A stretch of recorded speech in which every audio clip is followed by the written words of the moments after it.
सेवक के रूप में हैं तो वहां पर उनका आवास उस तरह से ना हो कि वो राजा की तरह दिखें, वो भी सेवक की तरह कम से कम दिखना तो चाहिए। और इसके लिए ये कदम उठाने की जरूरत है कि कम से कम उनके आवास को, हम ये नहीं कहते हैं कि उनका आवास उतना बड़ा है तो वो बहुत गलत है, लेकिन उनके आवास को अगर छोटा किया जाए तो इससे हमको लगता है कि एक बदलाव यहां से शुरू हो सकता है।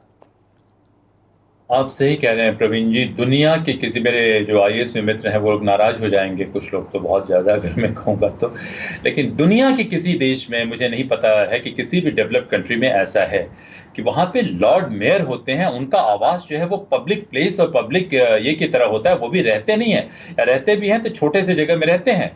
ये तो बनाया गया था जनता को इंटिमिडेट करने के लिए। जो यूरोप के, इंग्लैंड के जो बी ग्रेड के, सी ग्रेड के जो लोग हुआ करते थे, मैन पावर हुआ करते थे, वो आते थे और यहाँ बनाया गया था कि जनता को भयभीत करके, आतंकित करके रखे और इंसेंटिव देने के लिए कि इंग्लैंड से लोग यहाँ पे आए, क्योंकि यहाँ पे आना तो कोई चाहता नहीं था। तो उसको जो है कंटिन्यू करने की लॉजिक क्या है समझ में नहीं आती है। दूसरा, डीएम जैसे पोस्ट की कोई जरूरत नहीं है। कई दफे मैंने कहा है कि वहां पे उस पोस्ट को चीफ एग्जीक्यूटिव ऑफिसर बनाया जाए, सीईओ बनाया जाए। तीसरा जो है, मैं कहता था कि ब्यूरोक्रेसी में जो आईएएस आईपीएस ये सब बता रहे हैं वो दुनिया के किसी देश में नहीं है। यूरोप में आप देखें कि सारी जगह मैं गया, सारे लोग कांस्टेबल के रूप में ज्वाइन करते हैं और उससे प्रमोट करते हैं।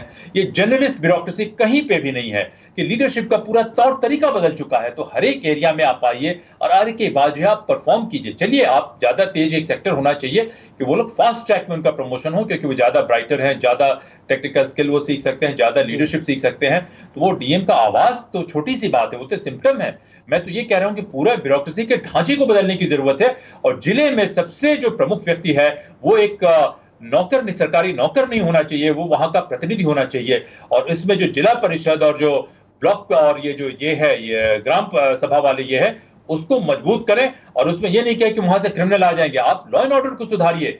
मैंने देखा कि कई जगह जाके मैं देखा कि किसी जिले में जो जिला परिषद आप कहते हैं या उसके इक्विवेलेंट का जो म्युनिसिपल कहें या उसका जो मेयर है, वो वहां का सबसे काबिल व्यक्ति है। कोई है कि जो एकदम जबरदस्त आर्किटेक्ट है, उसने सारे लोगों को हरा के इंडिपेंडेंट मेयर बना और उसने उस जगह को पूरी तरीके से चेंज किया। जनता उससे रिलेट करती है, जनता उससे आइडेंटिफाई करती है, वो जनता का आदमी है। या वहां का कोई एक ऐसा है, मैं किसी जगह अफसर से मिला कि उस व्यक्ति ने वहीं पे एक पुलिस कांस्टेबल से नौकरी की शुरुआत की थी और 32-40 साल नौकरी करने के बाद एक टॉप लेवल प्रोफेशनल बनने के बाद वो वहां का मेयर बनता है। तो देखिए, ये जो डीएम वगैरह का पोस्ट है उसे खत्म किया जाना चाहिए, उसमें चीफ एग्जीक्यूटिव ऑफिसर आना चाहिए, देश के लिए जरूरी है।